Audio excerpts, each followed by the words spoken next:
Entonces, vamos a darle grabar. Ah, listo. Jimmy ya la inició. Sí, señora profesora, buenas noches. Vale, la subimos, por favor, apenas termine la clase, ¿listo? Creo yo que todos ya están en el grupo de Teams, los que dejaron su nombre en el chat también, ya los subí. Hola, Juanita, buenas noches. Buenas noches, profesora, ¿cómo está? Bien, profesora, es que imagínate que no he podido ver la clase de la semana pasada por motivos de salud, no me pude conectar y no encontré la clase por ningún lado ni nada, y pues yo te envío un correo. ¿Está en el grupo de Teams? No sé, espérame un segundito, miro, a ver qué me aparece. ¿En qué parte? Pues aquí aparece una de asesoría de acto jurídico. Sí, pero no me aparece la clase de la semana pasada. Ahí en ese chat no aparece. Porque yo le escribí pues aquí que el compañero Jimmy, ese que siempre pues veo que graba las caras. Quien la subió fue Edwin Fernando, muy juiciosamente, unos minutos después de que terminamos la sesión, Sí. para que por favor la ubique, que yo también envié unos enlaces de APA, envió un enlace de Sotero el martes a las 21:53 y el estudiante a las 21:59 subió la grabación. Pero no, a mí no me aparece. En el chat de acto jurídico no me aparece, profe. No, ese no es un chat, es un grupo, para que lo tengamos en cuenta. ¿A alguien más no le aparece la grabación? Doctora Rey, yo tengo entendido que el que había grabado había sido Edwin. Sí. Y su merced dice que un chico Luis Fernando. No, Edwin Fernando. Ah, ok, gracias. Disculpe, es que en equipos quiere decir que son grupos, profe. ¿En qué grupo está? Discúlpeme, ¿en qué grupo está la grabación? Me perdí un poquito. En el grupo de Teams de acto jurídico.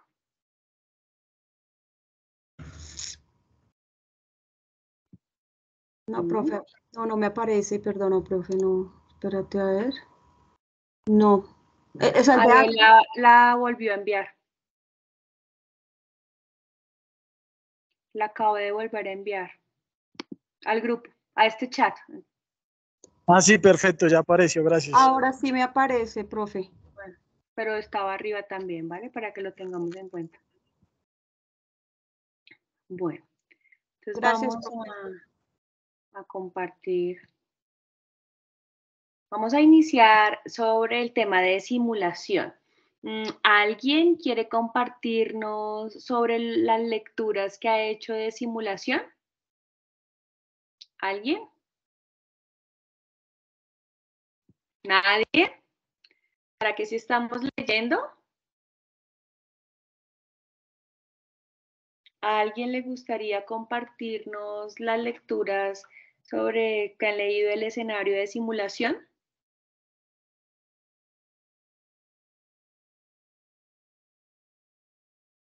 ¿Nadie? ¿Jenny?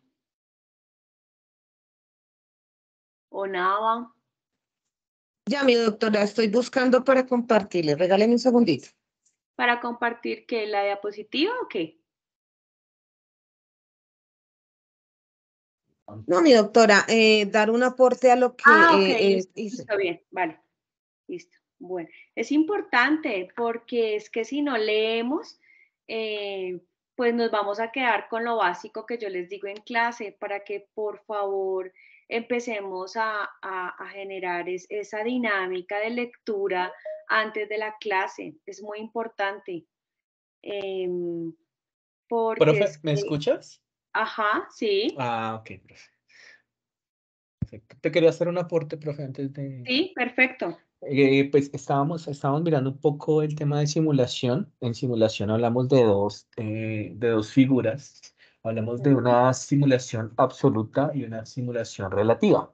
En la simulación absoluta vemos que un acto o un hecho jurídico, al retirarlo de la vida, por ejemplo, elaborar un contrato y al cancelarlo o al anularlo, realmente no produce ningún efecto, ¿sí? En la simulación absoluta.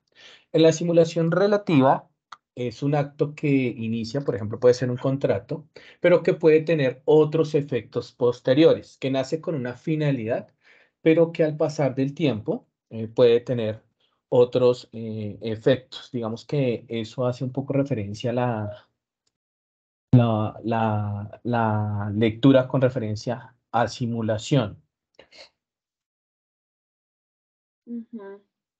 ¿Quién me habló? ¿Edwin? ¿O quién me habló? Sí, señora, yo le hablé. Listo. Vale, Edwin. Tengo una pregunta. Un ejemplo, hagámoslo práctico, un ejemplo. ¿Qué ejemplo me propone?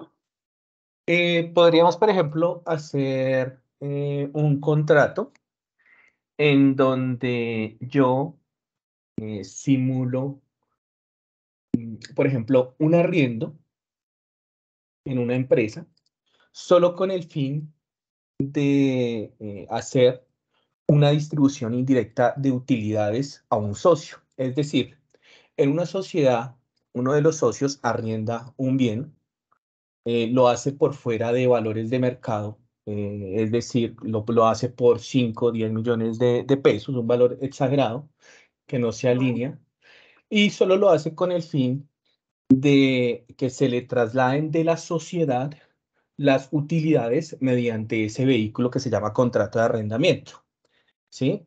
En esa figura... Yo no entiendo ese ejemplo y por eso lo voy a colocar acá. Tengo bueno, un contrato, ¿están viendo mi pantalla? Sí. Sí, señora. Listo, contrato de arrendamiento. ¿Qué simulo? Una de las partes es que es el arrendador, ¿cierto? Es el mismo socio de la empresa. El arriendo es una parte, arrendador, sí, el arrendador, arrendatario. Listo, arrendatario. Perfecto. El arrendador es el socio dueño de la empresa y el arrendatario es la empresa, la persona jurídica, ¿sí? Hacen esa negociación por valores fuera de valores de mercados del arriendo. Es decir, que entre las dos partes, en un arriendo normal podría valer 2 millones de pesos, pero ellos claramente en el acto lo que hacen es pagar 6 millones de pesos por colocarte un valor, ¿sí? Lo que está haciendo la persona jurídica, que es el arrendatario, es trasladarle mediante ese modelo de contrato indirectamente las utilidades que genera la persona jurídica al socio. Pero ¿en dónde está la simulación, Edwin? ¿En qué se basa la simulación? Que se está haciendo una negociación fuera de mercado, ¿cierto? En donde ese bien, al negociarlo con otra parte diferente al socio, ¿sí? Realmente tiene un valor de 2 millones de pesos y no de 6 millones de pesos como lo están haciendo. Ahí yo podría configurar una simulación relativa, no absoluta, sino relativa. ¿Por qué relativa? Porque ese contrato, efectivamente, el servicio de arrendamiento se da, pero busca otra finalidad. La finalidad que busca es que se cubra el arrendamiento, pero que también se estén trasladando unos recursos llamados utilidades de la empresa. Claramente buscando, ¿qué? Una evasión fiscal, por ejemplo.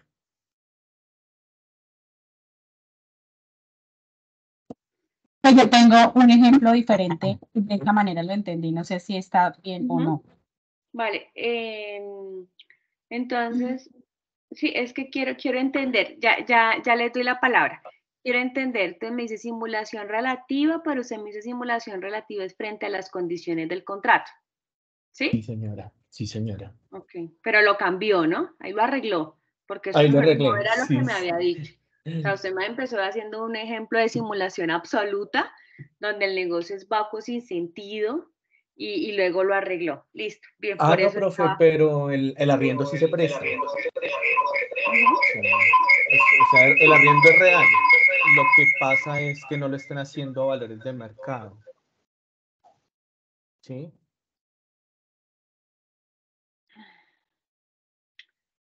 Sí, pero usted le aumenta. Ya miramos cada uno de esos, ya miramos y volvemos a retomar ahí el tema. ¿Alguien más? A ver, Jorge, a ver, no, mentiras. Así, Jorge levantó la mano. Jorge. ¿Cómo está? Muy buenas noches, profesora. Yo quería Jorge, exponer un caso, pero tengo una duda respecto al tema. Hace poco conocí un caso de un miembro de la Policía Nacional que por derecho le dieron su derecho a una vivienda militar, ¿no? Pero ¿qué hizo esta persona? Ubicó a un familiar y le dijo, hagamos un negocio. Usted me vende la casa, yo recibo el dinero, pero la casa sigue siendo suya y al paso de un par de años yo se la retribuyo. ¿Ese sería un ejemplo de simulación? Sí, pero ¿qué clase? ¿Perdón? ¿Qué clase de simulación? Eso es un ejemplo típico de simulación. Yo diría que es relativa. Relativa, profe. No, Relativa. es absoluta. Es absoluta. absoluta porque no hay la voluntad real. No, relativa. ¿Por qué relativa? Absoluta. ¿Quién dijo relativa? ¿Quién dijo que era relativa?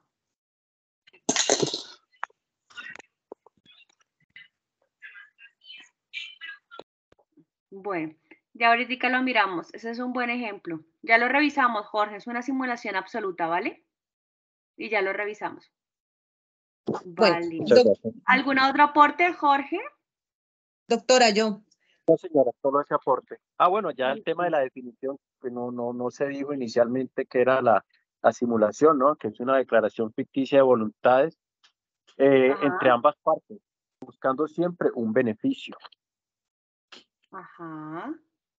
Pues porque el compañero ya partió diciendo de que existían dos tipos, pero no se partió de la definición como tal. Ajá. Bueno, doctora, yo dentro de lo que hice del trabajo de la simulación, la definición es esta. Es como un derecho auxiliar que tiene el acreedor para impugnar actos simulados o ficticios, pero con apariencia de serios o reales, ejecutados por un deudor con terceros. Es también, o sea, el propósito de esta acción también es llamada prevalencia, que es desenmascarar la situación ficticia mediante una declaración del juez, donde establece que el acto carece de eficacia jurídica, que lo llamamos simulación absoluta, o lo que realmente es querido como un acto distinto al negocio público o ostensible, que es la simulación relativa. Listo, bien. Bueno, también dice que ella no se encuentra expresamente consagrada en la ley, ¿no?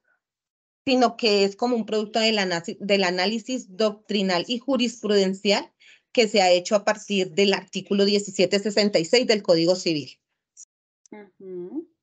Sí, se enfoca en ese artículo 1766.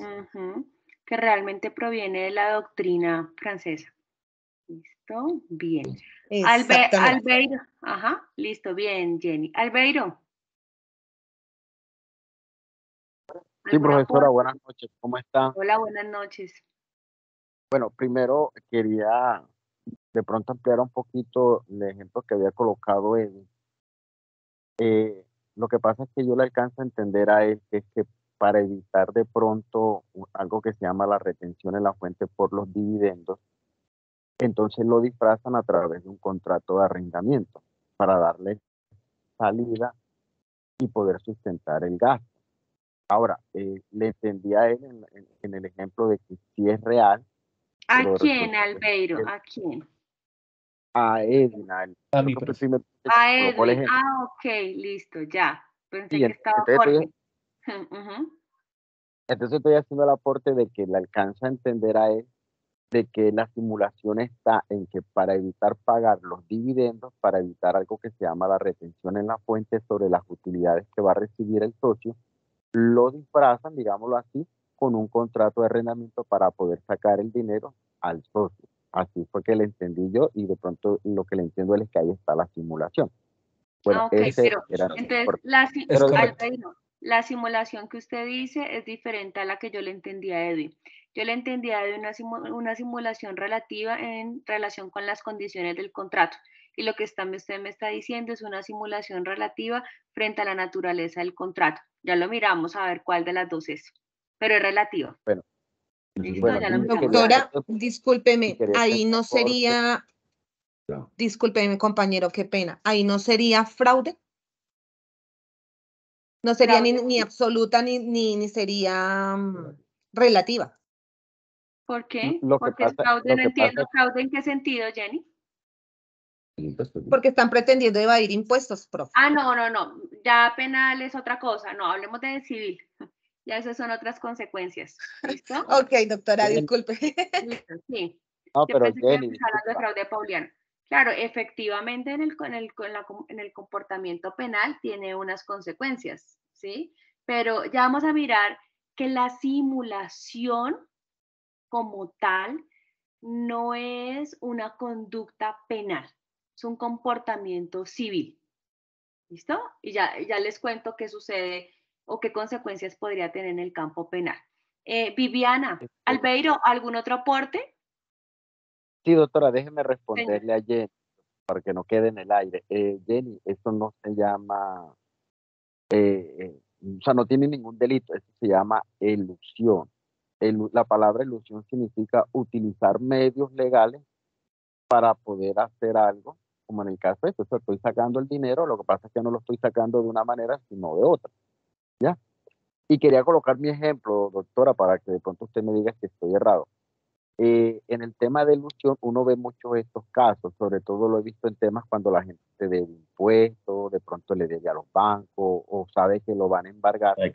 Entonces hacen una venta, digámoslo así, entre comillas, ficticia, porque no reciben dinero y trasladan el dinero, trasladan sus bienes con una venta a través de pronto de un familiar o de algún amigo muy cercano.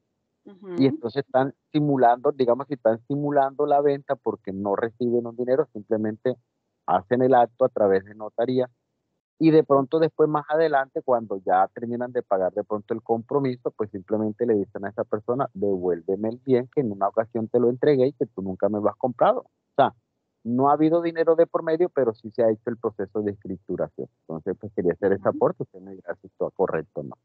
Listo. Sí, está bien, ya lo vamos a mirar. Le agregaría que hacen título y modo, ¿no? Escritura pública con inscripción en la Oficina de Instrumentos Públicos, Albeiro. Sí, de registros. ¿Vale? Porque ahí está el problema. Venga, yo le vendí a Albeiro. Usted me hizo aquí una venta de confianza. ¿Por qué? Porque me iban a iniciar un proceso ejecutivo el banco o mi acreedor, o resulta que es que me iba a iniciar el proceso de divorcio y no quería darle a mi cónyuge nada. Entonces lo que yo hago es empezar a vender y después en 2 años yo le digo, venga Albeiro, devuélvame la casa, que nosotros hicimos un contrato, pero la finalidad o la causa no era una causa real. Y usted me dice no, y yo le digo, no, me va a tocar demandar al Albeiro en una simulación relativa y decirle al juez mediante el proceso que por favor declare la inexistencia del acto ostensible porque nuestro negocio fue vacuo sin sentido. Entonces ahí está, simulación absoluta. Ya lo vamos a mirar. ¿Listo? Bien. Señor. En el caso anterior, como decía la compañera que había fraude, ahí la única forma de fraude es que no cumplan el acuerdo, ¿cierto? Por ejemplo, ¿no? Se dice que el contrato es por 2 millones, pero pues sí se está cobrando más, ¿no? Pero el caso que la contraparte no sepa realmente el precio que cumpla esa regla, sería fraude, ¿cierto? ¿O no? No. ¿Sí me hago entender? Sí, pero no. Ya lo miramos. Ya miramos los casos. Viviana. Viviana Camargo, que levantó la mano. Sí, profe. La explicación que yo, lo que yo entendí referente a lo de simulación absoluta es cuando, digamos, en ocasiones, digamos, digamos, a mí fueran a embargar algo, ¿sí? Entonces, pues yo le digo a X persona, yo le digo, venga, hagamos un traspaso de mi finca o de mi bien, pues para que no me embargue, pero en la realidad eso sigue siendo mío, ¿sí? O sea, eso lo entiendo como absoluta, ¿sí? Y ya como relativa, o bueno, o como tal, la otra definición, la entiendo también cuando, digamos, muchas veces uno le dice, venga, encúbreme que voy a regalar esto como si fuera una donación, pero en realidad, digamos, yo lo incluyo como si fuera una venta y lo colocamos a precios altos, por decir así. Sí, también aplicaría para eso, ¿verdad? ¿A precio qué? Por decir un ejemplo, yo digo, eso es una donación, pero venga, encúbreme en la totalidad de los precios. Ejemplo, al yo, digamos, explicar esa parte, yo le digo, no, mira, yo voy a regalar 100 cuadernos y yo los compré a tal precio, cuando en realidad, digamos, yo los conseguí porque fue por una donación, como algo así, ¿no? No, no le entiendo ese ejemplo, Viviana. No. No, no lo entiendo. Si Pues tiene... sencillo, pero sencillo. Es cuando, digamos, uno encubre una donación simulando que es una venta. Así tal cual. ¿No? ¿Tampoco? Uno encubre, como así uno dice que es una donación cuando realmente fue una venta. Sí, eso es una condición relativa en relación con la naturaleza del contrato. Sí, a eso me refiero, sí, señora. Sí, está bien, ¿cierto? Sí, bueno. ya lo miramos, ya miramos ahí y otra cosa, Viviana, para que empecemos a utilizar la jerga jurídica, no es traspaso. Esa palabra en el campo jurídico no existe, es tradición, ¿vale? Para que por favor lo tengamos. Entonces, traspaso no, traspaso ya lo dejamos al que no sabe derecho. Como nosotros estamos aprendiendo, entonces tradición. ¿Listo? Bueno, señora, bueno, señora. Bien, perfecto. Profe, esa palabra tradición solo es para bienes, ¿cierto? ¿Cómo así? O sea, solo aplicaría para bienes inmuebles. Por ejemplo, en el caso de un vehículo, ¿qué pasa? ahí sí utilizaríamos esa palabra traspaso. No. ¿También tradición utilizaríamos ese término? Sí. A ver, Okay. La tradición es como el historial de algo. A ver, nosotros tenemos los modos de adquirir el dominio y los modos de adquirir el dominio son accesión, ocupación, prescripción, sucesión por causa de muerte. Entonces, el traspaso no existe. No está, y los modos de adquirir el dominio son tipificados por el código. Entonces, la tradición son para bienes corporales, bienes muebles o bienes inmuebles y para bienes incorporales también. ¿Listo? Entonces, esos dos aspectos. Siempre hablamos de tradición. Cuando nosotros compramos un carro, hacemos el contrato y vamos a ir a generar la inscripción en el organismo de tránsito, entonces todo es el proceso de tradición, para que lo tengamos en cuenta. Traspaso es una palabra que utilizan el común, pero no saben que es tradición.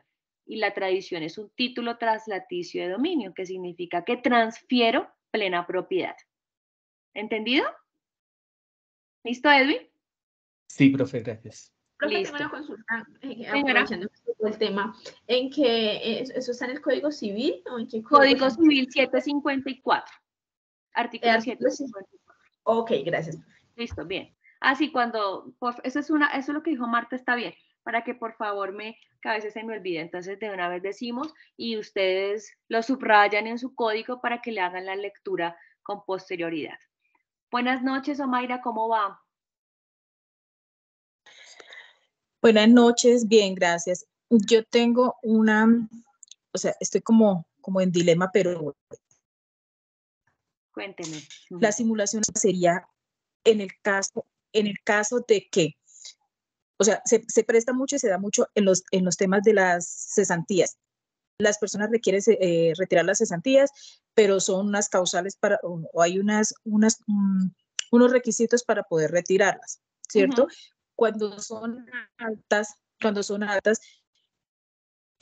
se requiere para los requisitos como son que compra de casa, de vivienda, para remodelación o para estudio, sino que la quiere utilizar y la quiere sacar porque no le está dando rendimientos. o no le está dando los rendimientos esperados o se les está cayendo los rendimientos de acuerdo a lo que esperaba. Y hace un contrato con alguien y le dice, venga, yo voy a hacer con usted un contrato de compraventa de un bien suyo, pero esto va a ser solamente entre los dos y realmente no lo voy a comprar ni yo le voy a dar su dinero, sino para poder sacar ese dinero del fondo de cesantías. ¿Eso sería una simulación absoluta? Yo lo veo como absoluta porque hay acuerdo entre las dos partes. Sí. El problema, Mayra, es que para usted hacer eso, entonces tendría que generarlo mediante escritura pública. Puede ser un ejemplo más básico, el contrato de obra. Es que voy a hacer remodelación en mi casa, entonces tengo acá este contrato que firmé con el arquitecto. Puede ser más sencillo, más usual, y es una simulación absoluta. Sí. Pero en ambos casos sería simulación absoluta, solo que el primer ejemplo tendría que hacer escritura pública, todo el proceso, sí. Todo el proceso. Perfecto, mil gracias. Entonces sí lo tengo claro, gracias. Que levantó la mano y luego la bajó, cuénteme. No, profesora, ya despejaron mi duda con lo que ya la respondió. Muchas gracias. Bien, yo les pregunto algo. Cuando yo les digo a ustedes que entienden qué es simular, no hablemos del concepto jurídico, hablemos de la palabra como tal. ¿Qué es simular? ¿Qué entienden ustedes por simular? Simular. ¿Qué entienden? Es fingir. Fingir, doctora. Algo ficticio que no es real. Aparentar algo que no es real. Ficticio. ¿Qué otro? Aparentar. Aparentar. Ser real sin serlo. Hacer una cosa distinta de la realidad. Algo que no es Algo real. imaginario. ¿Cierto? Imaginario. ¿Y qué fue lo que me dijo? Presentar algo que no es real. Algo que no es real. Haciendo parecer real. De hecho, que la palabra viene del latín simulandi y action, ¿no? Entonces, claro, cuando nosotros hablamos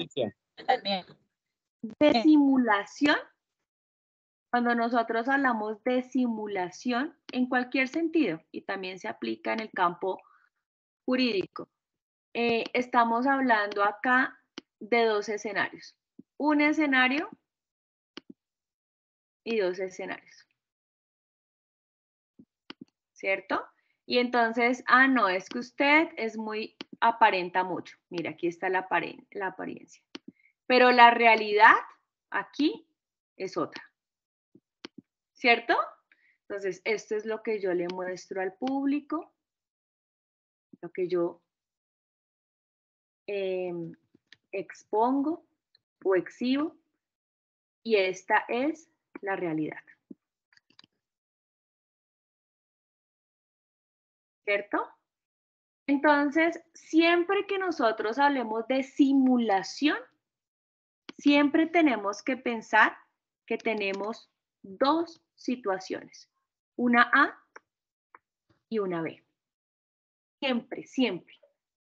Y entonces, en este sentido, cuando empezamos a mirar qué pasó con la simulación, la Corte empezó a trabajar la doctrina francesa y entonces empezó a tener tres postulados o tres posiciones, porque como no tenía su desarrollo en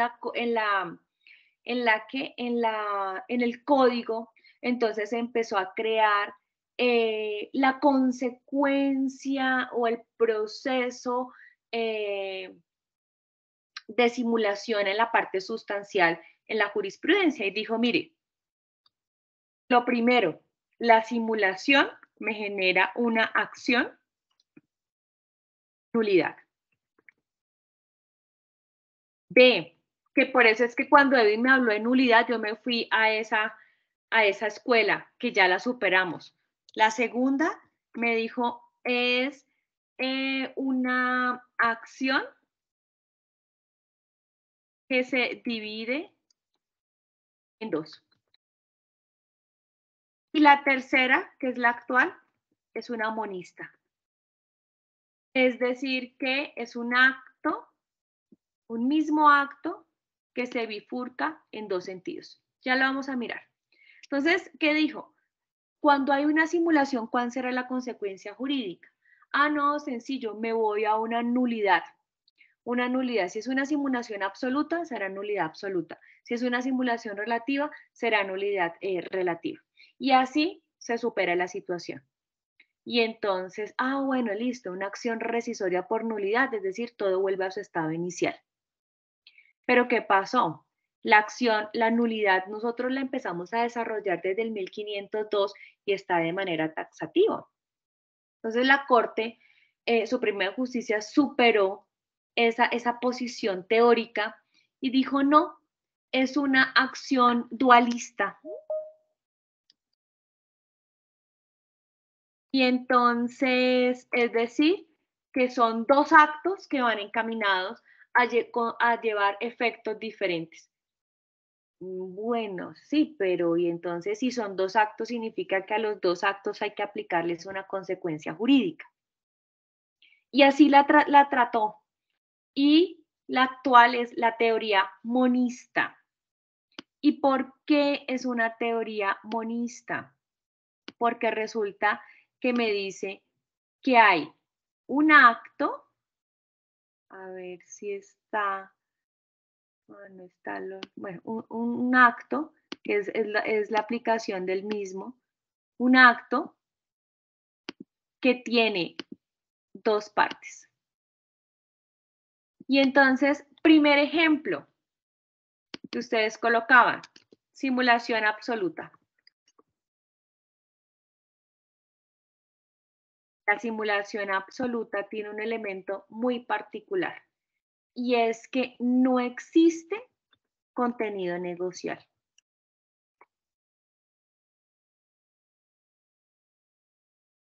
Es decir, el negocio es vacuo o sin sentido. Lo dice Ospina Fernández en el texto que yo les dije que podían empezar a leer. ¿Y por qué? Porque yo esto le digo, esta partecita, se la comunico a los terceros.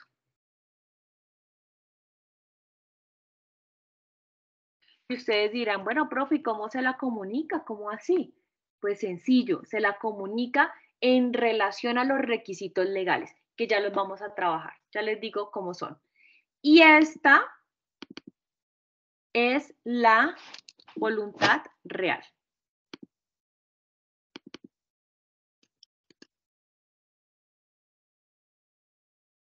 La voluntad real. Y entonces, el ejemplo que colocaba Albeiro, el ejemplo que colocaron varios de ustedes. Venga, tengo muchos problemas económicos, dice el señor A.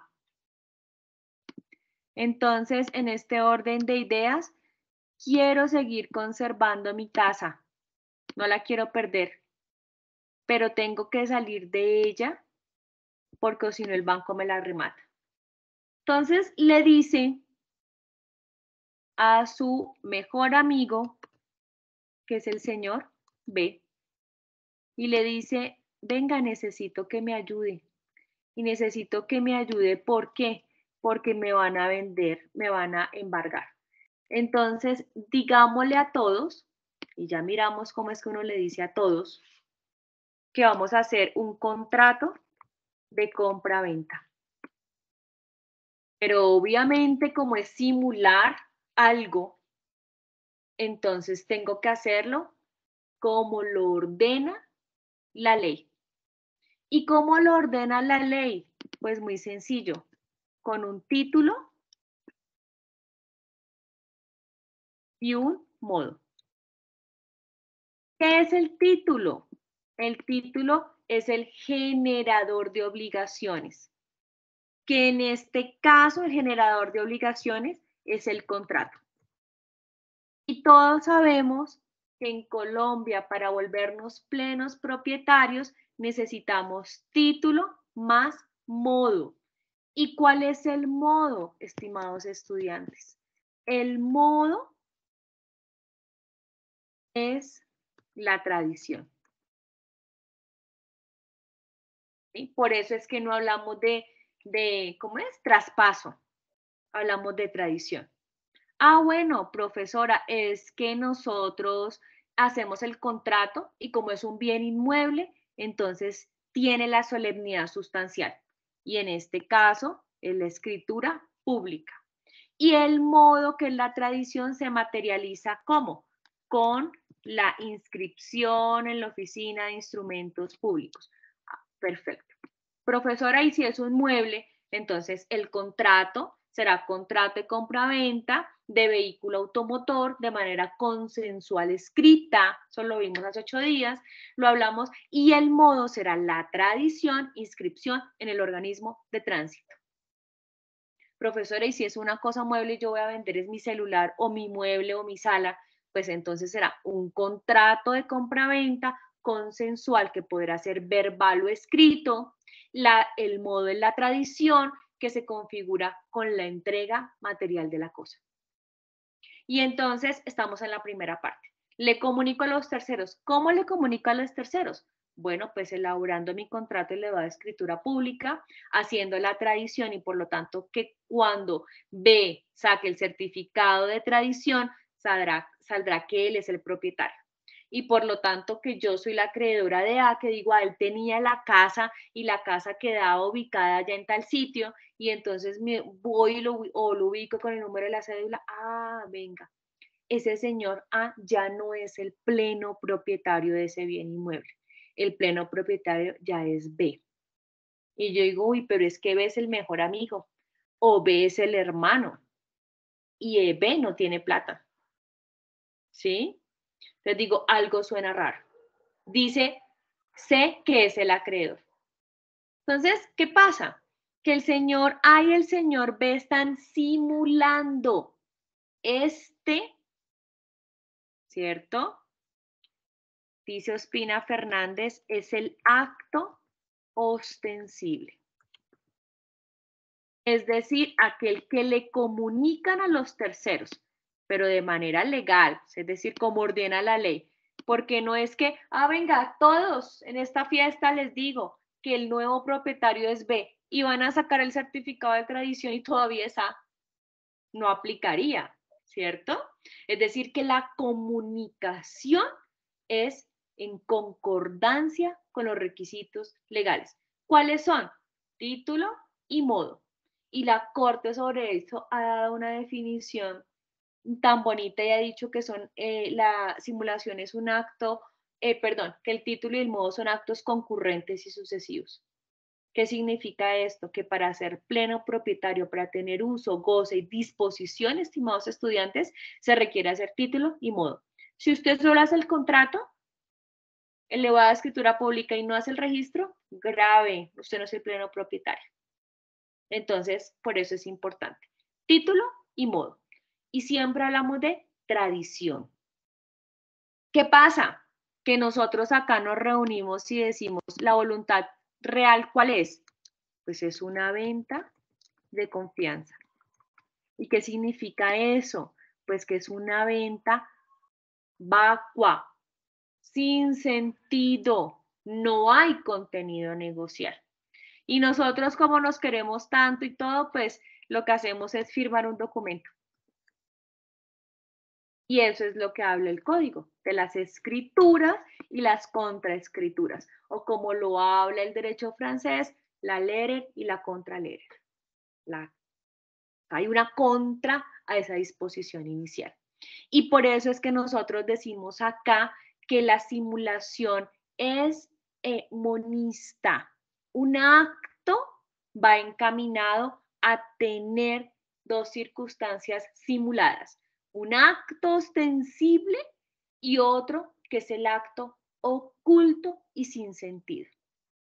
Y entonces llega aquí el señor C y dice, esto me suena muy raro, porque es que B o no tiene dinero o qué es lo que sucede acá.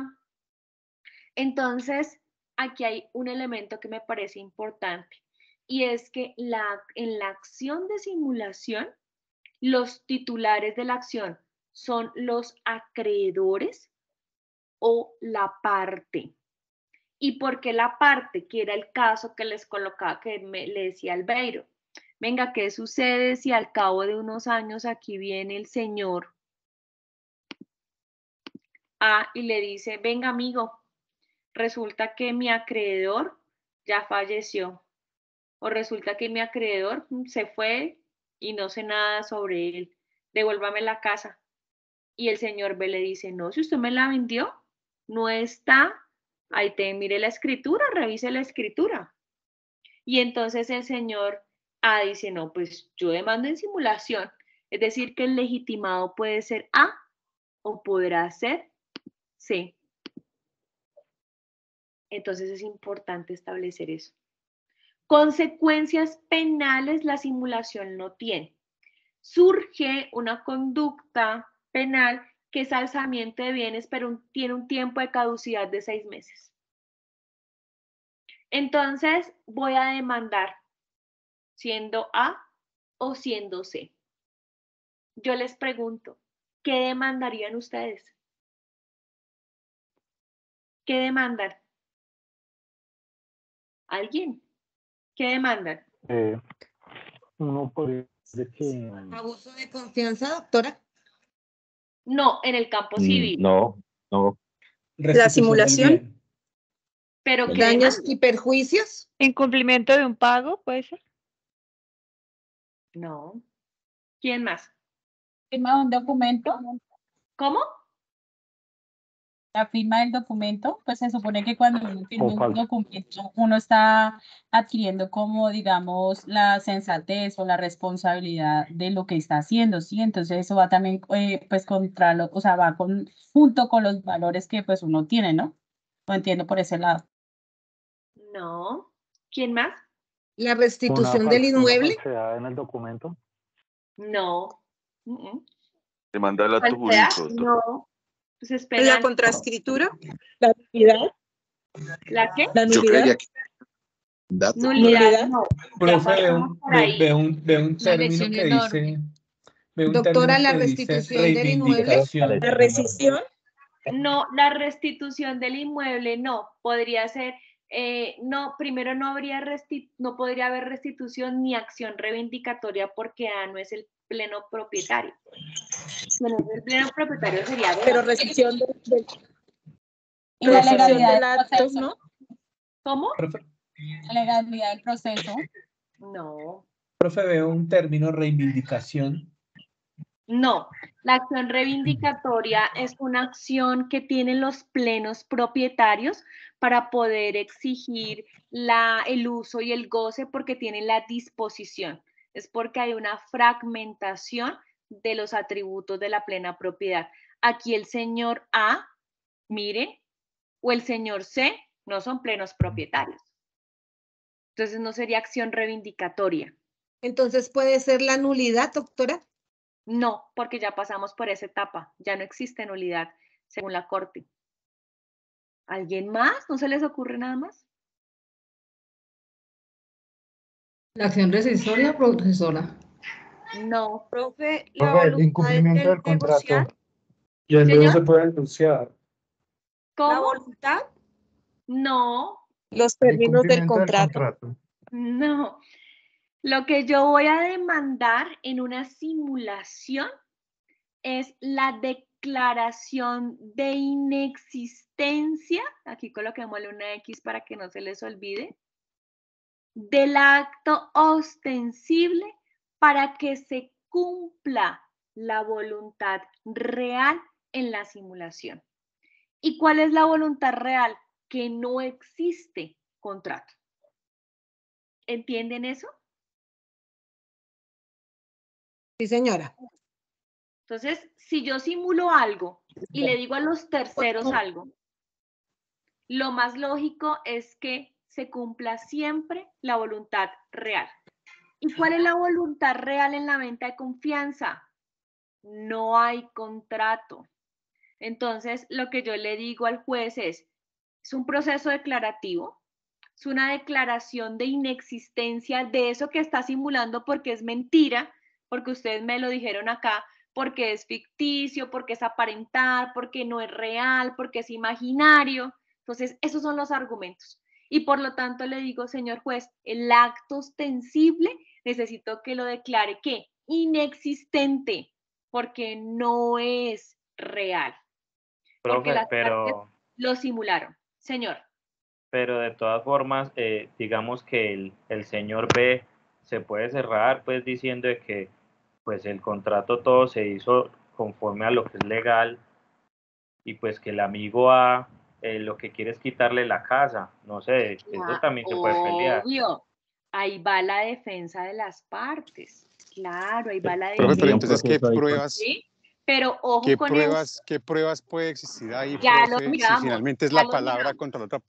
No, no es la palabra, ya lo No, miramos. Ya vamos a mirar. puede haber el tema del pago en efectivo. ¿Sí? El pago del dinero, que ya no, lo no miramos. entra, no hay ningún Profe, movimiento. ahí en ese paso, cuando deshaces el Espere, acto. antes de pasar, porque no quiero que se quede eso en el aire. Claro, y aquí hay algo importante, y es B va a tener dentro de su etapa procesal la oportunidad de defenderse. Lo que va a decir el señor A o lo que va a decir el señor B en la demanda no significa que el juez lo vaya a asumir como cierto, es lo que debe probar. Es lo que él debe, a través de la sana crítica y las reglas de la experiencia, entrar a probar a través de los medios probatorios en las diferentes etapas procesales. Para que se compruebe una simulación, al igual que una lesión enorme, hay cosas que se complican, porque no es solamente la palabra. Pero, ¿qué es lo que pasa? ¿Cuál es la finalidad de la simulación? ¿Que se cumpla o no se cumpla? Esa es otra cosa. Pero la simulación dentro de la teoría es la declaración de inexistencia del acto ostensible. ¿Para que se cumpla qué? La voluntad real. Profe, yo tengo una pregunta, y si por decir, digamos, hay una simulación entre A y B, y si, digamos, B, ya teniendo, digamos, como, digamos, lo del contrato, digamos así por encima, y si él llegara a fallecer, ¿ahí qué pasa? Si B llegara a fallecer, ¿qué pasa? O sea, ya teniendo, digamos, como el poder del supuesto contrato, ¿ahí qué pasa? ¿Qué pasaría ahí? No, pues en este orden de ideas tocaría contra los herederos, ¿sí? Entonces, digamos que, o por ejemplo, si lo vendió a través de una simulación, tocaría entrar a demostrar. Pero claro, esos son casos y son particularidades, pero eso no quita que siempre, y quiero que me entiendan esto, es que dentro de la teoría del derecho sustancial y procesal, la finalidad de la simulación es de la absoluta y de la relativa, siempre es la declaración de inexistencia del acto ostensible. Ah, profesora, venga, ¿cómo lo prueba? Ah, bueno, pues entonces el señor C, imagínese un acreedor, ¿qué va a saber el señor C sobre si realmente pagó o no pagó? Entonces, por ejemplo, no, es que la casa es 500 millones de pesos y yo tengo conocimiento que es que B no tiene trabajo, B realmente nunca estudió o B realmente vive de los papás. ¿De dónde va a pagar eso? No, es que lo pagó en efectivo. Bueno, sí, lo pagó en efectivo. Venga, ¿y usted de dónde sacó ese dinero de 500 millones de pesos? ¿Lo tenía en un banco? Bueno, entonces exijamos una prueba por informe al banco en el cual certifique que usted tenía 500 millones de pesos y lo sacó. No, es que yo lo hice a través de un préstamo. Bueno, entonces demuestre. En este mundo donde la tecnología vincula tantos escenarios, puede ser sencillo demostrar esta clase de negocios. Usted no tiene 500 millones de pesos debajo de un colchón. ¿Sí? Entonces, aquí habrían escenarios en los cuales se puede hacer un rastreo o una evidencia de esos aspectos. ¿O qué sucede? Porque se puede hacer que A y B son amigos, pero así como son amigos, van a la notaría primera, que no sé, se me ocurre, de Villavicencio, y hacen una contraescritura o una resiliación, donde dice que las partes van a hacer un contrato de compraventa o una venta de confianza. Entonces, BA la puede presentar en el proceso. Y esa es una prueba fidedigna de la simulación. Entonces, sí hay escenarios en los cuales uno podría probar. Claro, entonces ustedes ahorita ponen una cantidad de casos difíciles. Bueno, pues en esos casos difíciles pueda que prospere la simulación o pueda que no prospere. Porque lo hicieron tan bien que no hay rastreo. Puede ser, no prospera. Y entonces el juez en su sentencia judicial que dirá, no prospera la declaración de inexistencia del acto ostensible, teniendo en cuenta que con los medios probatorios no se pudo demostrar la simulación absoluta. Puede ser. Eso sucede. Profe. ¿Vale? Listo. Ahora sí los escucho. Pero en algún momento uno no puede tener como una cláusula pequeñita por ahí como se dice letra pequeña, donde uno pueda, pues digamos, el señor A, como darle esa condición al señor B que en cualquier momento él pueda devolverle su vivienda. Eso se llama un pacto de retroventa.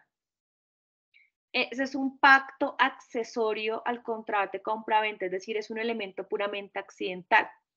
Y yo podría, sí, puede ser pacto de retroventa, pero tengo así como el B tiene la obligación de devolver la casa, A tiene la obligación de pagar el precio.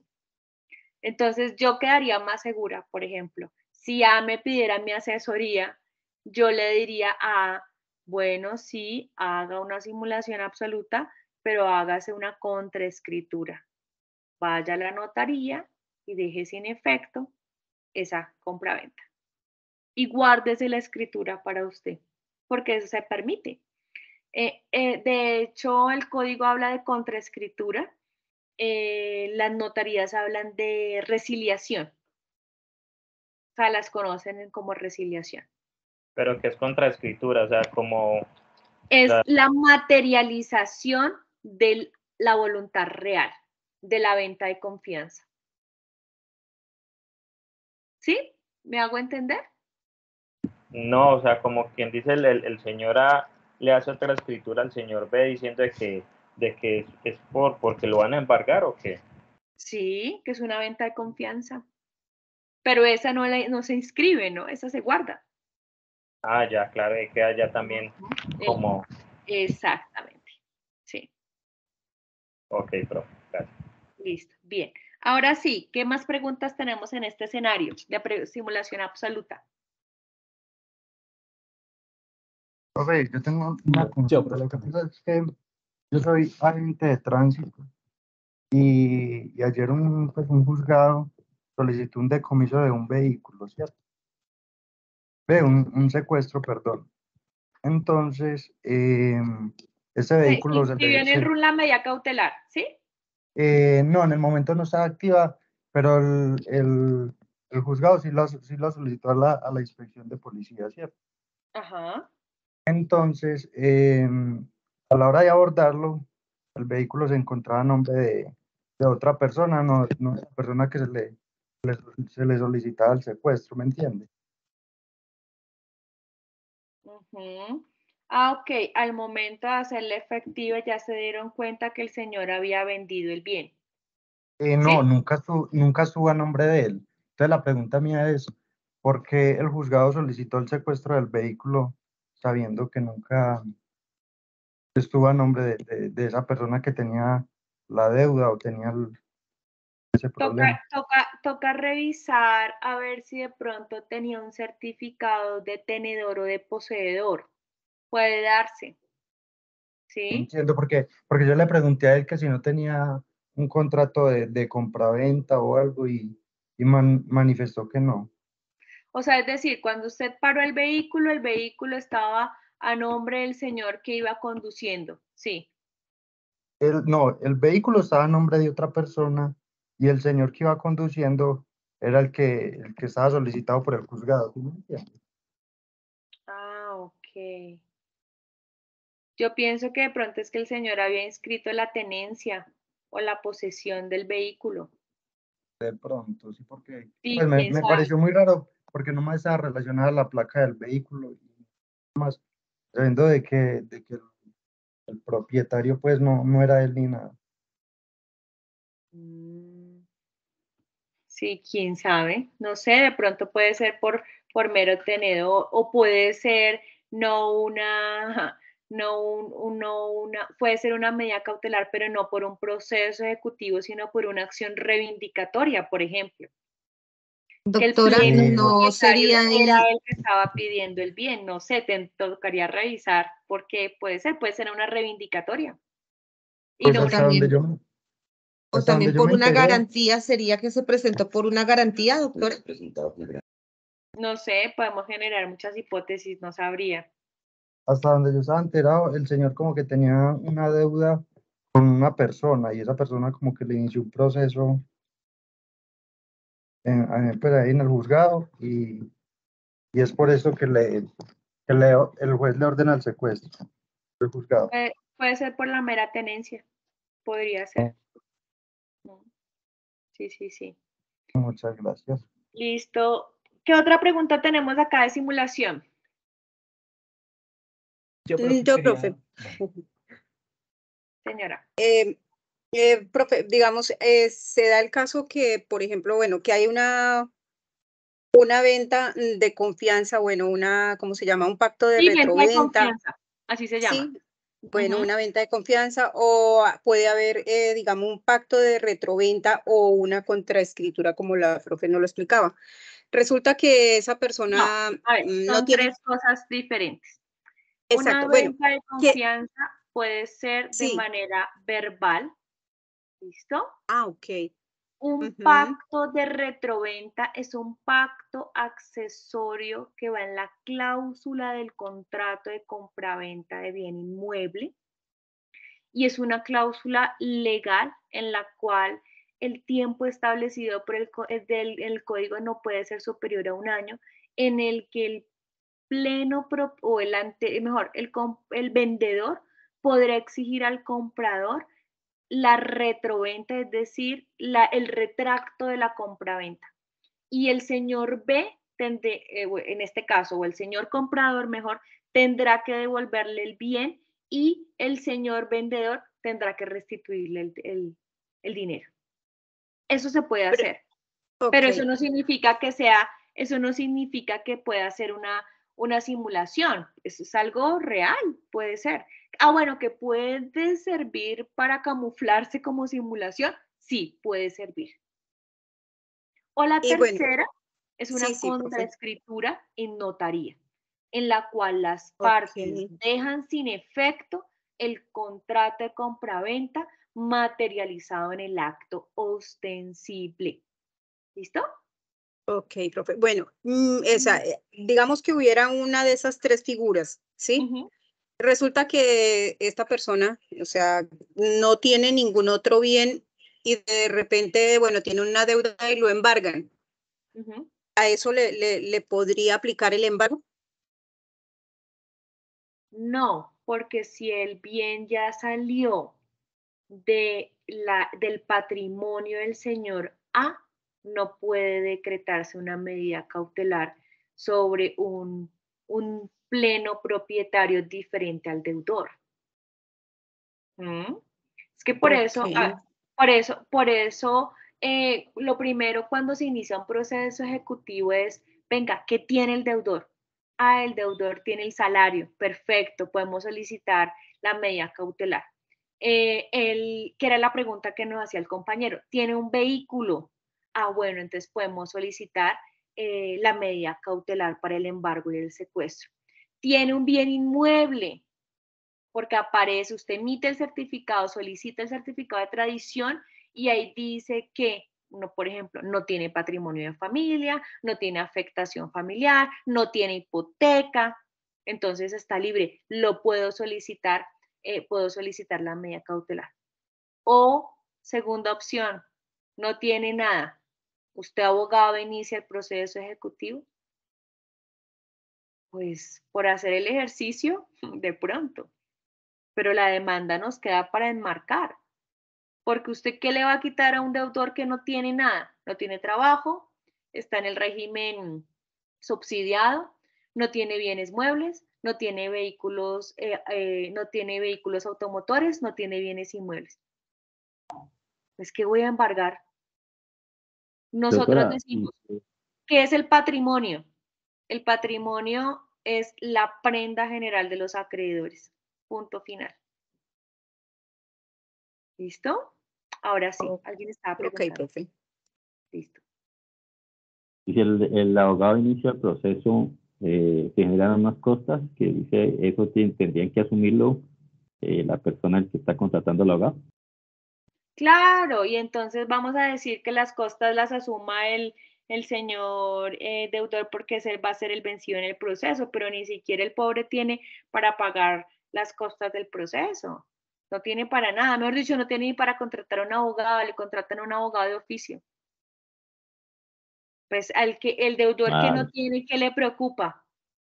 Al que le preocupa es al que tiene, que no le van a quitar lo que tiene. ¿Sí? Entonces, digamos que acá, por eso es que los deudores entonces dicen, necesito simular las ventas de mis propiedades para que no me vayan a embargar ninguna propiedad. ¿Sí? O sea, se ve, eso es importante. Entonces, por eso es que surge la figura de la simulación. Pero así como surge la figura de la simulación, pues también surge la defensa de los acreedores. Y es, venga, ¿yo cómo me voy a defender ante esta situación que es una simulación absoluta? Ah, bueno, señor acreedor, usted tranquilo que usted tiene esta acción. ¿Difícil que prospere? Sí, es muy difícil, pero ahí la tiene esa herramienta. Nosotros protegemos también su patrimonio, dice el legislador civilista. ¿Listo? Sí. Bien. Bueno, entonces, ¿qué pasa? Simulación relativa. Y entonces era lo que hablábamos, ¿qué? Hace un rato. Entonces, cuando nosotros hablamos de simulación relativa, hablamos de 3 clases. Primera, naturaleza del contrato, que creo yo que es más fácil, ¿cierto? La entendemos más. Y entonces, ¿qué sucede? Sus papás le dicen, venga hijo, le quiero donar mi casa, en vida, no donación entre vivos. Ay, pero papá, usted me hace la donación y por ahí vi, creo que Albeiro es contador. Me incrementa mi patrimonio y me toca pagar el otro año más impuestos. ¿Por qué no hacemos una cosa? Simulemos. Digamos que es un contrato de compra-venta, pero realmente es un contrato de donación. ¿Y por qué hacemos eso? Para que no se nos incremente el patrimonio y no nos toque declarar tantos impuestos. Entonces, y seguimos en las 2 vías, simulación, un acto ostensible y un acto oculto. ¿Qué significa la naturaleza del contrato? Cuando yo hablo de la naturaleza del contrato, significa que hablo en relación con la tipología del contrato. Le voy a colocar a un contrato el ropaje de otro para decirle a la DIAN, ¿cierto? Y lo estoy comunicando que estoy haciendo un contrato de compra-venta, pero el acto oculto con mi padre o con mi madre es que es una donación. Diferencia con la simulación absoluta. En la simulación absoluta no hay contenido negocial. En la simulación relativa sí hay contenido negocial. ¿Entienden eso? Profe, pero yo tengo una pregunta. O sea, Cuénteme. entre la donación y la compraventa va a quedar a nombre del hijo. Igual no va a haber como un tema de impuestos. No es lo mismo. Siempre va a quedar ahí el bien. Obviamente voy a pagar gastos de escrituración, tengo que pagar impuesto predial, tengo que pagar la inscripción en el organismo de tránsito, pero el patrimonio mío no se incrementa porque en teoría sale un dinero y entra un bien. Ah, ya. ¿Sí? Sí, claro, porque la donación solo entra y no sale. Exacto. En la donación se incrementa porque aumenta mi patrimonio. Entonces, claro, sigo pagando los impuestos normales, los que tengo que pagar, desde los gastos de escrituración, la inscripción, que el bien esté al día, que el impuesto predial, todo eso tengo que pagar. Entonces, por eso es que se utiliza esa simulación en la naturaleza del contrato. Señor. Una pregunta. Pero digamos, por ejemplo, ahorita con los temas de la DIAN, en ese caso, como dicen, de que como entra como una donación, pero ahora la DIAN le dice a uno, no, es que eso es ganancia ocasional. Claro. Entonces, y ya le toca a uno pagar impuestos. O sea, sí, lo que decía ahorita Albero, pues igual le van a cobrar a uno impuestos ahorita por todo lado. O sea, digamos que o sea, que ya uno tiene que evaluar mucho si va a hacer esa figura de simulación, porque hoy en día le dicen, bueno, es que ya usted una herencia o lo que sea, dice, usted, eso es ganancia ocasional, pagues el 20 y pico % de impuestos. Claro, porque aquí hay un incremento al patrimonio y de hecho eso mismo pasa con el segundo, que son las condiciones del contrato. Y en las condiciones del contrato, casi siempre va relacionado con el precio. Venga, la casa cuesta 300 millones de pesos. Digamos que cuesta 200 en la escritura y yo después le doy, o antes le doy 100 millones de pesos para que no nos toque declarar todo eso. Y entonces ya, o por ejemplo, se hacía por el valor del avalúo del impuesto predial y no del avalúo comercial. Y entonces, si ustedes saben que existen diferencia entre estos dos conceptos. Y la gente entonces lo que hacía era, me ahorro, o me ahorro 50, o me ahorro 100, o me ahorro 20, me ahorro 30, y no tengo que pagarle eso a la DIAN. Y entonces acá pasa exactamente lo mismo. Hay que tener cuidado porque uno de los titulares de la acción de simulación puede ser la DIAN. Por ejemplo, frente a la naturaleza del contrato o frente a las condiciones del contrato. ¿Listo? Entonces, claro, ahí empezamos a revisar que puede ser el acreedor y ¿por qué la DIAN? Pues porque la DIAN se empieza a configurar como mi acreedora. O en el tercero, que es frente a la identidad de las partes. ¿Y por qué frente a la identidad de las partes? Porque frente a la identidad de las partes se genera una triangulación. ¿Y por qué una triangulación? Porque hay una parte que está oculta y le dice, venga, amigo mío, vaya usted y hace usted el contrato. Por ejemplo, en un proceso ejecutivo cuando hacen remates y entonces supongamos que el juez está interesado en la finca y tan bonita esa finca, pero yo no la puedo comprar, el juez no puede comprarla ni la puede porque se genera una inhabilidad. Entonces, no la puede comprar ni el juez, ni el cónyuge, ni el hermano, ni el secuestre, ni el abogado. Hay una prohibición. Entonces, o el abogado le dice del deudor, venga, amigo, usted se presenta ahí y la compra, pero no es suya, es mía. Entonces, ¿qué pasa? Hay una parte, cuando yo hablo de identidad de las partes, hay una parte que se oculta y se establece que el tercero es un expósito o un hombre de paja, dice Ospina Fernández. ¿Y por qué? Porque él no tiene un interés negociar, está haciendo solamente un favor, por una confianza o por una amistad. Y de esta forma, entonces hay una simulación, porque donde se descubra la verdadera parte, podría generar en una inhabilidad en el contrato. Y por supuesto, si es un servidor público, en sanciones disciplinarias, etcétera, en todo lo que podría ocasionar.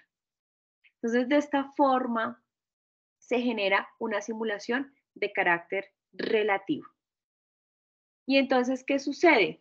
En este orden de ideas, siempre en estos tres elementos hay contenido negocial. Pero hay algo que se oculta. Primero, tipología del contrato. Segundo, puede ser el precio real de la compra-venta o del negocio jurídico. Y tercero, alguna identidad de las partes que no puede mantenerse en el contrato porque se generan otras situaciones de tipo administrativo, de tipo civil, como una inhabilidad o cualquier otro elemento. Y por lo tanto, se oculta en el contrato. Entonces, ¿qué sucede? Se establece que bajo este entendido, tanto la simulación relativa como la simulación absoluta van encaminadas a ¿qué? A la declaración de inexistencia del acto ostensible. Y siempre que se cumpla la verdad real, si lo quieren decir así. O sea, realmente la causa y la motivación fundamental de realizar ese contrato. Y por eso es que siempre hablamos de una simulación teniendo en cuenta dos aspectos, el acto ostensible y el acto oculto. ¿Por qué lo oculta? ¿Cierto? Bueno, por determinadas circunstancias. Y surge de esa manera todo el elemento y todo el andamiaje de la simulación. Como no hay un desarrollo en el Código Civil, entonces me voy al tiempo de prescripción general. ¿Ustedes recuerdan cuál es el tiempo de prescripción general? Nosotros lo revisamos. ¿Cuál es? 4 años. No. Esa es 6 meses. Esa es para nulidad absoluta, para nulidad relativa. 6 meses. ¿Un año? No. 1 año. ¿Un año? 10 años. La prescripción general. 10 años. 2 años. ¿No eran 5 y 5? Son 5 y 5, ¿no, profe? Son 10 años en total. 3 y 5 años. 3 y 5, ¿para qué? Eso me suena como prescripción adquisitiva. No, 3. Dijimos que, acuérdense, que un proceso ejecutivo tiene un tiempo de prescripción de 5 años y se convierte en un ordinario por el paso del tiempo, y el proceso ordinario tiene un tiempo de prescripción de 10 años. ¿Listo? Y lo que decía el compañero de 3 y 5, eso me suena como a prescripción adquisitiva o usucapión, pero no se les puede olvidar que ya hemos hablado que en la prescripción tiene dos contenidos: por uno se extinguen acciones o derechos y por el otro se adquieren. En este son prescripciones extintivas. ¿Entendido? ¿Sí? Sí, señora. Sí, señora. Porque ese dato que dio el compañero son de bienes muebles y de bienes inmuebles en ordinaria. Prescripción adquisitiva ordinaria. ¿Listo? Bien. Entonces son 10 años. Preguntas. ¿Qué preguntas tenemos? ¿No hay preguntas? En nuestros contratos también se puede tener condiciones, profe. Por ejemplo, en el que usted dice en el punto 3 de identidad de las partes, no sé, hablamos de lo que usted hablaba, por ejemplo, el juez que se consigue a esta persona para hacer la compra de la finca, y de pronto como tener como alguna cláusula por ahí que de pronto esta otra persona también no se va a quedar con el inmueble. Pues para eso nos tocaría hacer esa famosa contraescritura, porque sí se puede quedar con el inmueble, claro que sí. Ahí es cuando se activa el aparato jurisdiccional para poder decir, necesito acudir con el juez porque aquí existe una simulación y el otro extremo contractual no quiere devolverme, no quiere cumplir con la voluntad real. Sí, ahí está el problema. Tanto en simulación absoluta como en simulación relativa puede suceder. Por ejemplo, en la naturaleza del contrato no hay ese problema. Las partes no van a demandar una simulación. Pero, por ejemplo, en condiciones del contrato sí.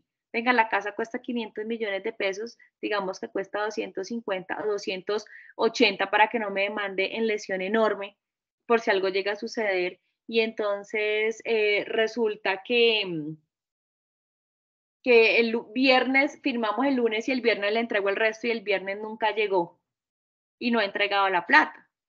Entonces aquí tendría que iniciar un proceso de una declaración de inexistencia por las condiciones del contrato. Porque mire, es que realmente el valor de la casa no fue 280, sino fue 500 y él no me ha pagado el resto. Entonces, claro, ahí tenemos dificultades. O en identidad de las partes, claro que sí. Ahí surge ese problema y siempre la mejor solución será una contraescritura. Es decir, dejar sin efecto el acto ostensible. Pero igual en algún momento si habláramos del juez, tendría también su problema disciplinario con esa contraescritura. El juez nunca va a hacer una contraescritura, o el abogado tampoco va a hacer una contraescritura. Pues en este sentido, porque se genera primero una sanción de carácter disciplinario para el juez, una sanción de carácter disciplinario para el abogado, y aparte de eso se genera una inhabilidad en el contrato de compraventa porque es una de las inhabilidades especiales del contrato de compraventa. Porque, por ejemplo, para el juez hay una inhabilidad que es de orden público que afecta la moralidad del Estado. ¿Quién va a ver con buenos ojos que el juez del proceso sea quien baje el martillo y a su vez compre el bien objeto del remate? Pues eso bajo ninguna estructura ética, de transparencia, de confianza, aplica. Lo mismo para el abogado, por ejemplo, defensor del deudor. Ustedes se imaginan una audiencia de un remate donde el deudor el abogado que está defendiendo a su deudor se pare y diga, señor juez, yo lo quiero comprar. ¿Dónde queda eso? O sea, no tendría lógica ese aspecto. Entonces, para que lo tengamos en cuenta. ¿Listo? ¿Otra pregunta? Sí, una pregunta. En concordancia con lo que está diciendo el compañero, ¿se podría crear un contrato alterno a ese donde se pauten y donde se deje también claro de que eso es un tema de o sea, ¿se podría hacer? ¿Qué es un tema de qué? De simulación también, o sea, que es una simulación y que es solamente por el proceso por el cual está cruzando la persona que está haciendo o que lleva a ejecutar ese acto. Y esa es la contraescritura o la resiliación que se hace en notaría. Sí se puede hacer. Para eso se llama contraescritura, que significa que tiene voluntad contraria a la declaración ostensible. ¿Sí? Perfecto, sí. Listo, bien. ¿Alguna otra pregunta? Una pregunta. Sí, señor. Digamos, pues, pensando pues en las cosas que puedan pasarle mal a quien genera las simulaciones, que A le dice a B, bueno, hagamos la simulación. B, aprovechando, y pues sé que es el acreedor, pues quedó viendo un chispero. Pero resulta que C, con el tema de que tiene una garantía real, saca un préstamo en el banco y a él lo van a embargar y le embargan la casa. Ahí no hay nada que hacer para A si le llegan a embargar a B por malas acciones de B. O sea, ahí ya no puedo salir a nada, que así yo tenga una contraescritura y eso, ahí ya se fue por otro lado y ahí no se puede hacer nada. No se puede hacer absolutamente nada porque es que señor B, usted es el pleno propietario y si usted hace hipoteca, pues el banco lo que hace es hipotecar. Y esa pregunta es interesante porque aparte la simulación absoluta puede darse no solamente con ventas de confianza, sino con creación de acreencias. Entonces resulta que A no quiere salir del bien y lo que le dice a B no es venga le vendo, sino hagamos una hipoteca. ¿Sí? Y hagamos una hipoteca, cosa que cuando venga C a embargarme el bien, oh sorpresa, el bien está hipotecado. Y no va a poder declarar o hacer la medida cautelar. Y la finalidad estructural de la medida cautelar, que es el embargo y el secuestro. ¿Y qué pasa si en unos años el señor ve hipoteca? O mejor aún, surge algo y es una acción oblicua, se me ocurre. Y la acción oblicua significa que yo hago lo que mi acreedor por negligencia no quiere hacer. Y entonces supongamos que B tiene deudas y entonces en este orden de ideas el acreedor del señor B dice, bueno, pero venga, este señor tiene, es un acreedor hipotecario de A y no ha hecho efectiva la hipoteca, venga, yo se la hago. Puede suceder, ¿sí? Entonces, en este orden de ideas, miremos que hay factores que pueden llevar, por ejemplo, a que se haga efectiva la hipoteca y tendría que demostrar A la simulación. ¿Listo? Sí, gracias. Listo, bien. ¿Qué otra pregunta tenemos? Profe, esto referente a lo del criterio subjetivo y objetivo, digamos, a donde usted nos ha explicado ahí cuál sería o cómo se podría dar esa parte. Como no es un vicio al consentimiento, es decir, no es un criterio subjetivo, es un criterio objetivo. ¿Sí? Porque es que la simulación no vicia el consentimiento.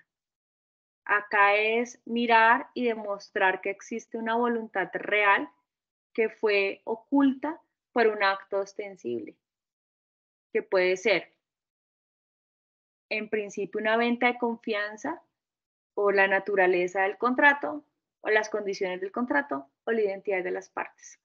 ¿Listo? Siempre que hablemos de vicios de carácter subjetivo, estamos hablando del consentimiento. La simulación no tiene una relación con el consentimiento. La simulación tiene una relación es con esa finalidad que tienen los extremos contractuales para poder simular algo. ¿Listo? ¿Entendido? Profe, una pregunta. Sí. Supongamos que A tiene una deuda, o cierta persona tiene una deuda y le paga a la persona que le adeuda con una herencia, pues con una parte de la herencia, ¿cierto? Pero esa herencia aún no han hecho la sucesión, ¿me entiende? Las personas pueden hacer sucesión sin que la persona a la que se le canceló esté presente o no.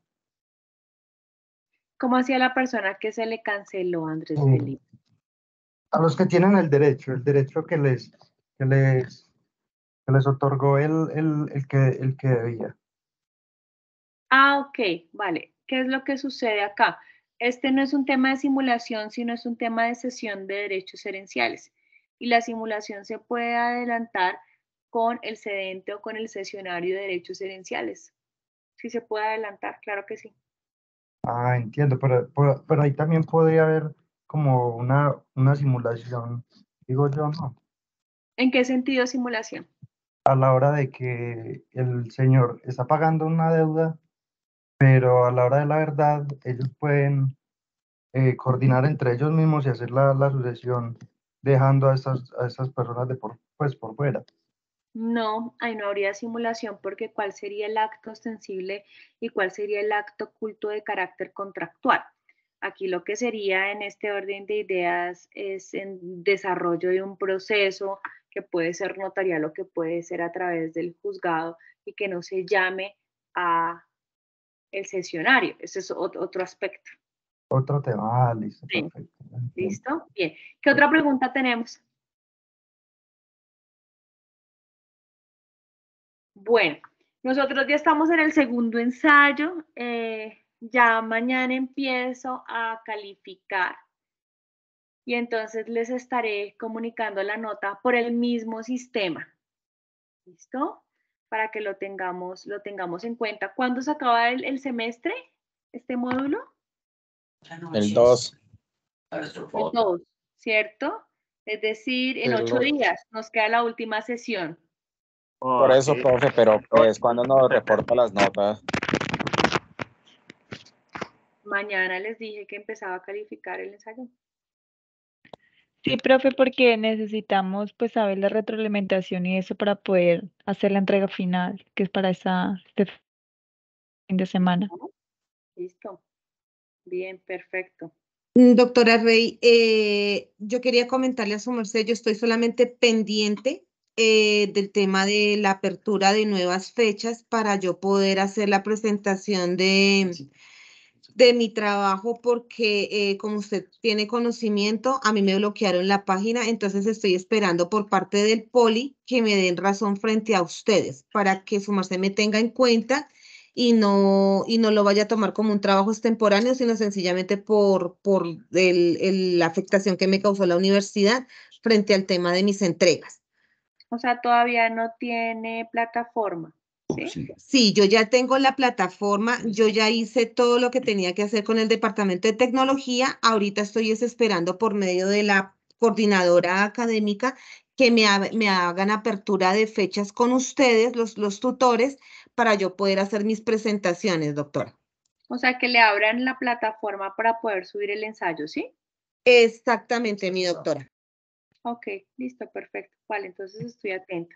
Listo, Profe, vale. yo estoy mirando aquí el cierre y tengo fecha 8 de agosto, último examen, profe. Exactamente, para el 8 de agosto se termina el bloque. Ok, listo, perfecto. Vale. Entonces que tengan una feliz noche, que estén muy bien. Feliz noche, doctora. Listo.